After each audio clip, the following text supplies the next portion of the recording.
The Telltale Heart by Edgar Allan Poe. True, nervous, very, very dreadfully nervous I had been and am. But why will you say that I am mad? The disease had sharpened my senses, not destroyed, not dulled them. Above all was the sense of hearing acute. I heard all things in the heaven and in the earth. I heard many things in hell. How, then, am I mad? Hearken, and observe how healthily, how calmly I can tell you the whole story. It is impossible to say how first the idea entered my brain, but once conceived it haunted me day and night. Object there was none. Passion there was none. I loved the old man. He had never wronged me. He had never given me insult. For his gold I had no desire. I think it was his eye. Yes, it was this. He had the eye of a vulture, a pale blue eye with a film over it. Whenever it fell upon me, my blood ran cold, and so by degrees, very gradually, I made up my mind to take the life of the old man, and thus rid myself of the eye forever. Now this is the point. You fancy me mad. Madmen know nothing, but you should have seen me. You should have seen how wisely I proceeded, with what caution, with what foresight, with what dissimulation I went to work. I was never kinder to the old man than during the whole week before I killed him, and every night about midnight I turned the latch of his door and opened it, oh, so gently. And then, when I had made an opening sufficient for my head, I put in a dark lantern, all closed so that no light shone out. And then I thrust in my head. Oh, you would have laughed to see how cunningly I thrust it in. I moved it slowly, very, very slowly, so that I might not disturb the old man's sleep. It took me an hour to place my whole head within the opening, so far that I could see him as he lay upon his bed. Ha! Would a madman have been so wise as this? And then, when my head was well in the room, I undid the lantern cautiously, oh, so cautiously, for the hinges creaked. I undid it just so much that a single thin ray fell upon the vulture eye, and this I did for 7 long nights, every night, just at midnight. But I found the eye always closed, and so it was impossible to do the work. For it was not the old man who vexed me, but his evil eye. And every morning when the day broke, I went boldly into the chamber and spoke courageously to him, calling him by name in a hearty tone, and inquiring how he had passed the night. So you see he would have been a very profound old man indeed to suspect that every night, just at 12, I looked in upon him while he slept. Upon the 8th night, I was more than usually cautious in opening the door. A watch's minute hand moves more quickly than did mine. Never before that night had I felt the extent of my own powers, of my sagacity. I could scarcely contain my feelings of triumph, to think that there I was, opening the door little by little, and he not even to dream of my secret deeds or thoughts. I fairly chuckled at the idea, and perhaps he heard me, for he moved on the bed suddenly, as if startled. His room was as black as pitch. Now you may think I drew back, but no. His room was as black as pitch, with the thick darkness, for the shutters were close fastened through fear of robbers. And so I knew that he could not see the opening of the door, and I kept pushing it on steadily. I had my head in and was about to open the lantern when my thumb slipped open the tin fastening, and the old man sprang up in the bed, crying, "Who's there?" I kept quite still and said nothing. For a whole hour I did not move a muscle, and in the meantime I did not hear him lie down. He was still sitting up in the bed listening, just as I have done, night after night, hearkening to the death watches in the wall. Presently I heard a slight groan, and I knew it was the groan of mortal terror. It was not a groan of pain or of grief. Oh, no! It was the low, stifled sound that arises from the bottom of the soul when overcharged with awe. I knew the sound well. Many a night, just at midnight, when all the world slept, I was welled up from my own bosom, deepening with its dreadful echo the terrors that distracted me. I say I knew it well. I knew what the old man felt and pitied him, although I chuckled at heart.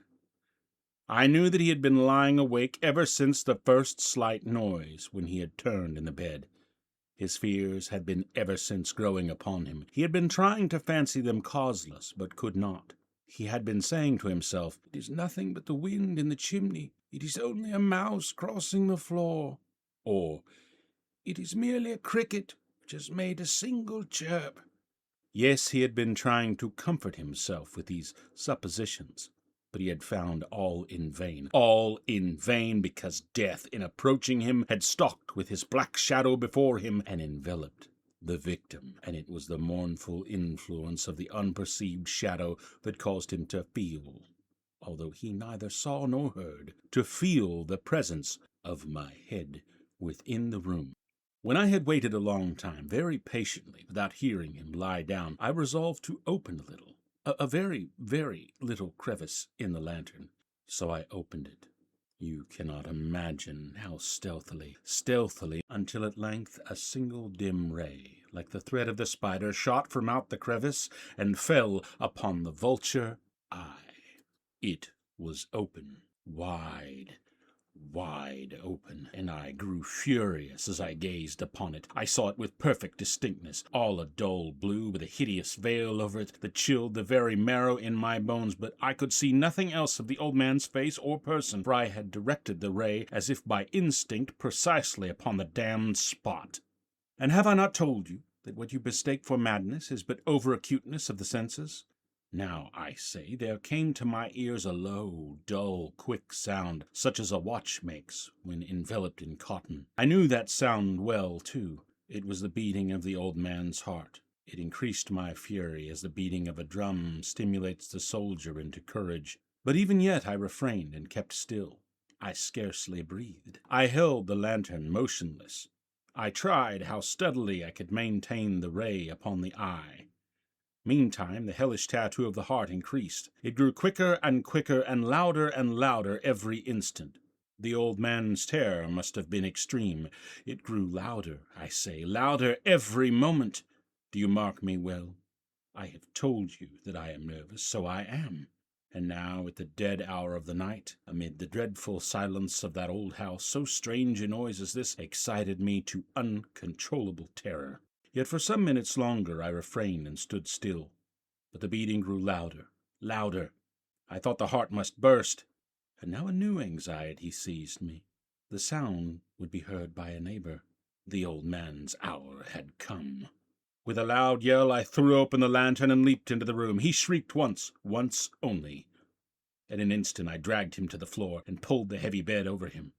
I then smiled gaily to find the deed so far done. But for many minutes the heart beat on with a muffled sound. This, however, did not vex me. It would not be heard through the wall. At length it ceased. The old man was dead. I removed the bed and examined the corpse. Yes, he was stone dead. I placed my hand upon the heart and held it there many minutes. There was no pulsation. He was stone dead. His eye would trouble me no more. If still you think me mad, you will think so no longer when I describe the wise precautions I took for the concealment of the body. The night waned, and I worked hastily, but in silence. First of all, I dismembered the corpse. I cut off the head and the arms and the legs. I then took up 3 planks from the flooring of the chamber and deposited all between the scantlings. I then replaced the boards so cleverly, so cunningly, that no human eye, not even his, could have detected anything wrong. There was nothing to wash out, no stain of any kind, no blood spot whatever. I had been too wary for that. A tub had caught all. When I had made an end of these labors, it was 4 o'clock, still dark as midnight. As the bell sounded the hour, there came a knocking at the street door. I went down to open it with a light heart, for what had I now to fear? There entered 3 men, who introduced themselves with perfect suavity as officers of the police.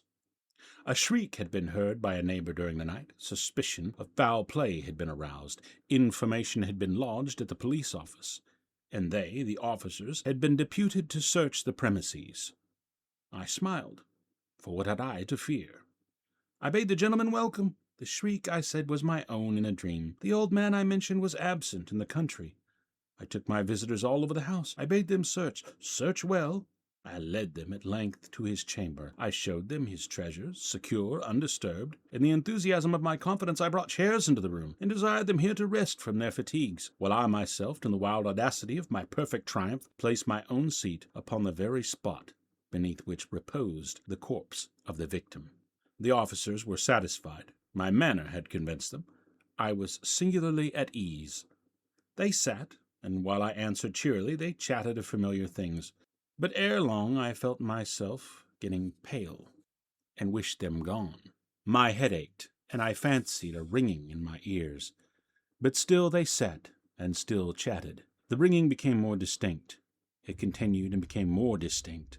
I talked more freely to get rid of the feeling, but it continued and gained definiteness, until at length I found that the noise was not within my ears. No doubt I now grew very pale, but I talked more fluently and with a heightened voice. Yet the sound increased. What could I do?